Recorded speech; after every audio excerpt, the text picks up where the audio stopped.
সেজতি, অনেকদিন পর। এই তো সামি, চলে যাচ্ছে। অনেকদিন পর আসলাম। তা তোমার মেয়ে কেমন আছে? আর বইলো না আমার মেয়ের কথা। তার মতো বোকা মেয়ে আমি আর দেখি নাই। কেন, কি ব্যাপার বলো তো? দাঁড়াও, তোমাকে দেখাই। আচ্ছা, দেখাও। মা টুনি, তুমি কোথায়? এই যে বাবা আমি। মা টুনি, আমার দুহাতের একটাতে 5 টাকার পয়সা আর একটাতে 20 টাকার নোট। তুমি কোনটা নিবে?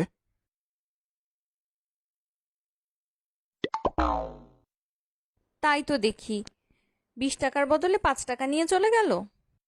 দেখলে আমার মেয়ে কত বোকা। এই টুনি, তুই 20 টাকার নোটের বদলে 5 টাকার পয়সা নিলি কেন? টাকা নিলে তুই থাক, খেলা থাকবে না।